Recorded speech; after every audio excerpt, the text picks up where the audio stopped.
Coming up next, section P4, next time on Professor Johansson's math channel. And by next time, I mean this time. Section P4, this is all about polynomials. If you've done MA 105, this was chapter 8. This is going to be kind of a refresh of essentially what was done in that section. If you didn't, or you haven't really worked with polynomials before, no worries, because we're going to just sort of cover everything you need right now. So what the heck is a polynomial? The form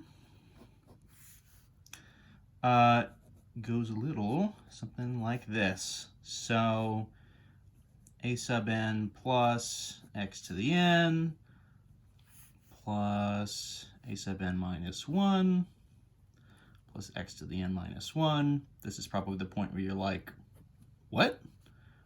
What are you talking about? What in the world is happening? What are we doing? Why are there so many things? This is like really long. So what is all this stuff? So this is a's, n's, x's, plus there's a dot, dot, dot in the middle.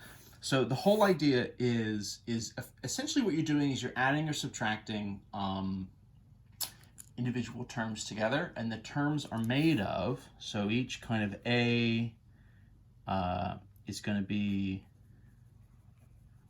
just a number value, aka a constant, or what we would think of as a coefficient. So all the a values here, and we, n minus 1, right, 2, 1, 0, we're just kind of indicating them so you don't have to go like A, B, C, D, and then not really be sure how many you have. In theory, you could have 5 of these, 10 of these, 100 of these, right? We're probably not going to see any that have 100. But that's just the basics of what we're doing. So the A values are just number values. Those are constants. X is, of course, your variable, right? X is our variable.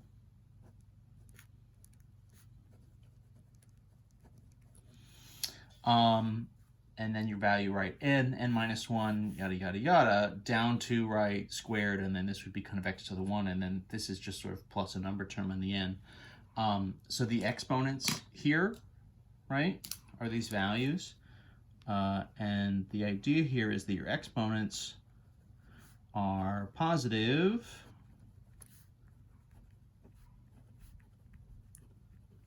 whole numbers. So we just did a bunch of different sections, right, with different exponents. We did all sorts of stuff. We did, obviously, just sort of standard positive whole number exponents, squaring, cubing, raising to the 4, all that good stuff. And then we went much deeper and we talked about negative powers. We talked about fraction powers and roots. We did all that. All the weird stuff is not really going to be in play here for a polynomial. So a polynomial for us is kind of nicer as far as the exponents go. So what we're looking for are positive whole number powers, essentially counting down, kind of going from like biggest to smallest is what we're going to call standard form. We'll kind of revisit that here in a second. Let me sort of just write out an example of what this would be, and we'll kind of go from there. So maybe we've got 3x to the 4 plus 7x cubed minus 12x squared plus, I don't know, 6 or something.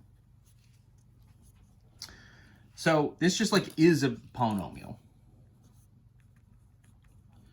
That's just like, first things first, just like, do we have a polynomial or do we not have a polynomial? And so we do, right? We've got number values. They're sort of multiplied by x's raised to like positive whole number powers. And, in the value in the sort of version up here, everything is addition. In reality, of course, it could be plus or minus. What you're doing conceptually is you're just thinking of the a values could be positive or negative. So in theory, this is, you're adding a negative 12x squared, but of course we would just write that as minus 12x squared, and that would be that.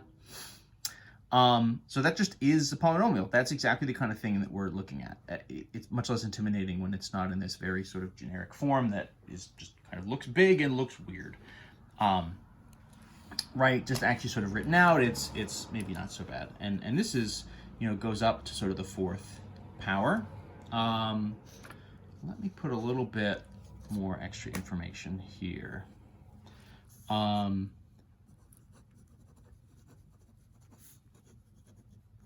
So standard form is you're going highest power to lowest power, just moving left to right. I mean, I think that's probably how most people would sort of naturally write a polynomial, going from whatever the highest power is and then just kind of going sequentially, right? So this is kind of 4, 3, 2. We don't have an x to the 1 here, and that's fine. You don't need to sort of have every individual term represented. In theory, an a value could be 0, in which case that sort of term gets wiped out. I'm saying some vocabulary here. Let me do a couple more definitions. So each an xn chunk is called a term. So essentially anything separated by like a plus or a minus is sort of individually a term. Another definition is the highest exponent, whatever the largest exponent is. And so if you're in standard form, that's going to be whatever is sort of first. That's going to be what we call the degree of your polynomial. So what that kind of means for us here is kind of given a polynomial. So given this example, we would say the degree here on the one that we did as our example is 4, right? 3 times x to the 4, right? The degree is 4. And we have what? 1, 2, 3, 4 terms.